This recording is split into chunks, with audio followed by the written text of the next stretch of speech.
Assalamualaikum warahmatullahi wabarakatuh. Perkenalkan, nama saya Hania Dunabilah dengan NIT 5619203038, jurusan Teknik Rekayasa Bandar Udara kelas Bravo. Pada kesempatan kali ini saya akan menjelaskan tentang konsep dasar transmisi dan distribusi. Apa itu suatu sistem tenaga listrik? Sistem sendiri adalah jaringan komponen yang saling berhubungan yang dirancang untuk mengubah energi non-listrik secara terus-menerus menjadi bentuk listrik, yang mengangkut listrik energi melalui jarak yang berpotensi besar, mengubah energi listrik menjadi bentuk khusus, dan mengubah energi listrik menjadi bentuk non-listrik yang dapat digunakan. Selanjutnya, sistem tenaga listrik. Sistem tenaga listrik adalah sekumpulan pusat listrik dan gardu induk yang satu dengan yang lain dihubungkan oleh jaringan transmisi dan distribusi sehingga merupakan satu kesatuan yang terinterkoneksi. Nah, jadi sistem jaringan tenaga listrik adalah penyaluran energi listrik dari pembangkit tenaga listrik hingga sampai kepada konsumen pada tingkat tegangan yang diperlukan. Selanjutnya, suatu sistem tenaga listrik terdiri dari 3 bagian utama, yaitu pusat tenaga listrik, saluran transmisi, dan sistem distribusi. Suatu sistem distribusi menghubungkan semua beban yang terpisah satu dengan yang lain kepada saluran transmisi. Hal ini terjadi pada gardu-gardu induk, di mana juga dilakukan transformasi tegangan dan fungsi-fungsi pemutusan dan penggabungan badan. Pembangkit listrik biasanya berlokasi di tempat yang berjarak cukup jauh dari permukiman, pabrik maupun daerah komersial. Untuk itu diperlukan suatu sistem penyaluran listrik untuk mendistribusikan listrik dari pembangkit ke konsumen akhir.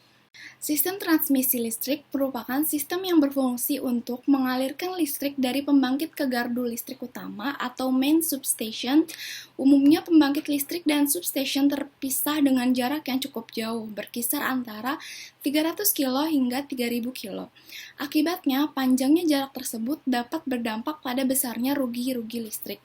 Salah satunya adalah disipasi panas. Salah satu cara untuk meminimalisir besarnya rugi-rugi listrik saat proses penyaluran adalah dengan memperbesar tegangan listrik. Pada sistem transmisi listrik, tegangan listrik mencapai 550 kV. Listrik yang dihasilkan oleh generator biasanya memiliki tegangan berkisar di antara 13,8 kV dan 24 kV. Tetapi generator besar yang modern dibuat dengan tegangan bervariasi di antara 18 dan 24 kV. Tegangan ini dibilang rendah untuk dapat ditransmisikan dalam jarak yang sangat jauh, sehingga tegangan generator dinaikkan ke tingkat tinggi yang dapat dipakai untuk transmisi, yaitu 115 kV dan 765 kV. Tegangan tinggi standar di luar negeri adalah 70, 150, dan 220 kV. Tegangan tinggi ekstra standar adalah 500 dan 700 kV. Keuntungan transmisi dan tegangan lebih tinggi akan menjadi jelas jika kita melihat pada kemampuan transmisi suatu saluran transmisi. Tapi kemampuan transmisi dari suatu saluran dengan tegangan tertentu tidak dapat diterapkan dengan pasti, karena kemampuan ini masih tergantung lagi pada batasan-batasan termal dan dari penghantar, jatuh tegangan yang diperbolehkan, keandalan dan persyaratan kestabilan sistem. Dengan demikian, dengan nilai daya tertentu, apabila tegangan rendah, maka arus listrik tinggi. Overhead lines terdiri dari 3 komponen utama, yaitu konduktor, isolator, dan tower. Konduktor merupakan suatu kabel yang memiliki peran sebagai media penyaluran listrik. Konduktor ini kemudian dibalut oleh isolator listrik dan termal untuk mengurangi listrik yang terbuang ke lingkungan dalam bentuk rugi-rugi listrik seperti panas, dan juga untuk minimalisir bahaya pada lingkungan sekitar.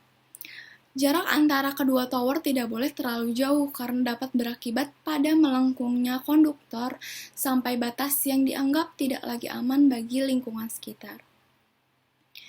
Pembatasan ground clearance menjadi sangat esensial karena sistem transmisi listrik dapat berdampak pada kesehatan manusia. Salah satu imbasnya pada manusia adalah dapat menimbulkan rasa pusing, insomnia, atau bahkan masalah serius pada kesehatan seperti leukemia dan kanker. Tegangan listrik yang sampai ke konsumen umumnya sebesar 120 volt atau 230 volt. Tentunya nilai ini sangat jauh lebih kecil dibanding besar tegangan saat awal transmisi. Dari gardu listrik tersebut, jaringan diturunkan dari 550 kV menjadi 230 kV. Kemudian listrik dialirkan lagi hingga ke gardu kedua yang memungkinkan tegangan listrik diturunkan dari 230 kV ke 69 kV yang seterusnya dialirkan kembali melalui overhead line ke gardu ketiga. Fungsi sistem distribusi listrik adalah untuk menyalurkan listrik konsumen ke konsumen paling terakhir. Pada sistem distribusi listrik, media transformasi listrik bisa juga melalui overhead lines dengan ukuran kabel yang tidak sebesar pada sistem transmisi listrik dan melalui underground cable. Itu dia penjelasan dari saya. Kurang lebihnya mohon maaf. Wassalamualaikum warahmatullahi wabarakatuh.